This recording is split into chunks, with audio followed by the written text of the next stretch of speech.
All right, this one's going to be fun. The President of the United States stayed up all night tweeting out his own stream of consciousness on Truth Social, and I want to break it down with you all. He talks about everything from new cognitive tests that he claims he just aced for the third straight time. He's taken 3 cognitive tests since he got into office. What the hell? We'll get there. We'll get there. He then tweets out about potentially striking Iran due to their protests. He then sends out a series of posts and articles about windmills and birds. And before we even dig into all of this, can we just back up for 1 second and point out how harmful it is that the President of the United States is constantly posting a stream of consciousness with no mechanism whatsoever to fact check or slow him down. The word of the president has always meant things throughout my life. When the president makes a press release or a new declarative statement about a new policy that he is proposing, it has always meant a lot throughout my life. Whether it was Obama or Biden, whoever I was growing up watching, the word of the president means a lot. But my fear is when Donald Trump tweets or treats the presidency like this on a day-to-day basis, where he can just spew out whatever bullshit he wants about stolen elections, about striking other countries, about cognitive tests, the word of the president now means nothing. It is now just the same as the random schizophrenic guy that I walk past on the street who is also ranting about stolen elections and acing cognitive tests. So we're going to go through all of this, but I just can't help but feel like something has been lost with the way this president posts. Like, for example, before we even get on to him bragging about acing another cognitive test when did he post this? At 5:56 in the morning, if you look at the bottom right. While we're all sleeping, or I was waking up for the day and making my coffee, the president is already ranting and raving about his own cognitive health. If anything, this should be an indicator that he is not cognitively okay. But let's start with this first tweet at the bottom. He said, in the middle of the night, at about 1:58 a.m., quote, "If Iran shoots and violently kills peaceful protesters," but he already spelled something wrong. He said, "If Iran shots and violently kills peaceful protesters, which is their custom, the United States of America will come to their rescue. We are locked and loaded and ready to go. Thank you for your attention to this matter." First of all, he spelled the third word wrong. He's supposed to be saying if Iran shoots. And this proves my point. What was my point? The president should not be sending out random stream of consciousness thoughts with no mechanism to make sure that he's keeping the country safe or he's keeping us safe. He's just tweeting random shit out with typos. He then says, "We are locked and loaded and ready to go." I thought this was the No New War administration. I thought that millions, tens of millions of Americans voted for Donald Trump because they did not want any new wars. Now on a weekly basis, he is threatening war with Venezuela or Iran. There was a while there where it was Canada and Greenland that he was actually threatening war with. So just to actually talk about the substance of this, I am of the opinion that the United States should not be intervening and enacting regime change in moments like this. Now, when it comes to Ukraine, for example, that is different. We are funding them from afar so that Ukraine is able to fend off a bigger country like Russia. That seems pretty morally clear. But the idea that the United States should be striking Iran and getting ourselves involved in this war for something that Trump doesn't seem to fully understand, it's just not a good idea. And also, I don't know if it helps the protesters if the US president is backing them, because there's a long-standing theory that most protests or coups are backed by the United States. So you're actually losing credibility for the protesters when you give them like their opposition ammo that they're funded by the United States. Does that make sense? Basically, people already think protesters are funded by the United States all the time. Why are you giving ammunition to the people who think that? Because now it's going to seem like these are all just US funded protests. Okay, to continue. Beyond him warmongering at 1:58 a.m. in the morning, he then posts at 5:56 a.m. in the morning. I don't know if he got any sleep whatsoever, and I'm glad our president is focused more on cognitive health tests than the actual economy for people like my age and your age, people of all ages. But and young people are screwed when it comes to housing, when it comes to healthcare, when it comes to jobs. I have young friends who graduated college a year and a half ago, and they're still looking for jobs in the job market. But okay, the president's tweeting about his own cognitive health. I guess this is more important. He said, "The White House doctors have just reported that I am in perfect health and that I aced," meaning was correct on 100% of the questions asked, "for the third straight time my cognitive examination, something which no other president or previous vice president was willing to take."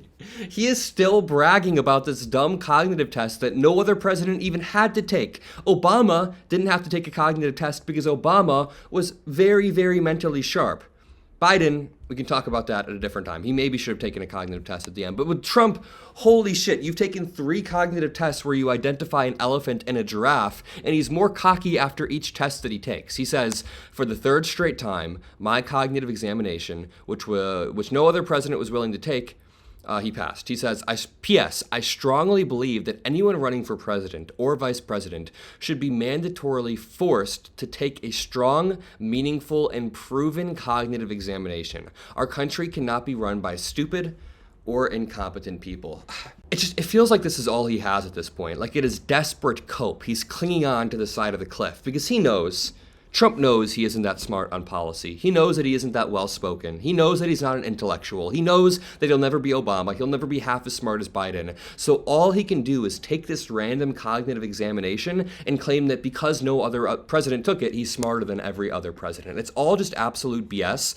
And let me remind you, Trump's health is not in great condition. I made a few videos about this yesterday, but there was a new Wall Street Journal article detailing how Trump's hands are uniquely swollen and they bleed more. Pam Bondi made Trump's hand bleed by just accidentally scratching him. He is falling asleep more on camera and off camera during meetings. He has to ask people to speak up because he's just old as shit and he's always like, speak up, what are you saying? He told America he got an MRI for preventative measures, which doesn't make sense. And then it turns out he actually got a CT scan, so we don't know exactly what is going on with the president's health, but at least he aced another cognitive exam. If there is any indicator of the president being in poor health, I think it's his repeated posts about windmills. 55 minutes ago, which would be about 10 a.m., he said, killing birds by the millions.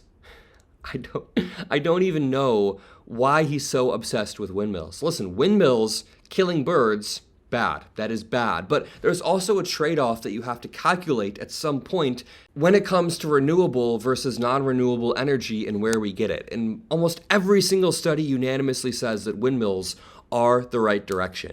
He then posts some random photo of an eagle on the ground dead. Now, he did this the other day too, but he accidentally posted a photo from Israel in like the early 2000s. Like he posted an old photo from Israel and tried to pass it off as it being taken in the United States. Genuinely, his obsession with windmills seems to perplex even a lot of Republican analysts that I know. You know, I do a lot of these debates, and I talk to the Republican analysts, and there's been a few times, I'm not going to name any names, but there have been a few times where I genuinely ask them off camera, like, what is this whole windmill thing about? Is there a valid explanation that I'm missing over here? And even the Republican analysts will always say, we don't know. There's 1 or 2 things that Trump is obsessed with, and it makes no sense, and that's windmills and tariffs. And there's a few others, but it's mainly just windmills and tariffs. Continuing to scroll up, he posts a photo of himself and some children. Not sure if this is the best timing. He then posts this photo, which I don't know if this is AI, but it just kind of scares me that the president of the United States is constantly posting AI slop. I remember in 2023, I told some of my friends in college that, hey, by 2030 or 2040, we could have people using AI to influence elections. But my naive ass didn't realize that about 8 months later, Donald Trump and Elon Musk were going to combine forces to spread so much AI slop that even I have like grandparents sending me political stuff that's AI. Like, is this real or is this fake? So the president of the United States using this type of AI has only accelerated the amount of disinformation out there in the landscape. It is so irresponsible. Like, if Obama were the president while AI was becoming mainstream, would Obama have used it? Of course not. No president would use AI like that. That actually brings me back perfectly to the beginning of the video where I'm talking about Trump's stream of consciousness posts kind of just harming our information landscape. What did he post here? 52 minutes ago, he said, tariffs are an incredible benefit to our nation, as they have been incredible for our national security and prosperity. I'm telling you guys, this is just an example of Trump trying to repeat things over and over and over until he convinces enough people in the country that it's true. Reminder, tariffs are paid for by the consumers. Trump knows this as well. Trump has had to remove tariffs on multiple sectors because prices are raising too rapidly. Like, you can look this up. Trump removed tariffs on beef. Why did Trump remove tariffs on beef? Well, because beef prices were skyrocketing because of the tariffs, and Trump knew that. So when he calls it, a national security plus for our country, he's lying. He doesn't know what he's talking about. He's trying to cover his ass because the Supreme Court is about to strike down all of his tariffs as illegal and unconstitutional. The reason why they're unconstitutional is because the president can't unilaterally impose new taxes on U.S. citizens without Congress's approval. without congressional approval. And this is by definition a new tax on the American people. I'm gonna leave it there. I could yap all day, and I will. So make sure you subscribe and drop a like if you want to hear more of my breaking news reports. I'll see you in the next one. Peace out.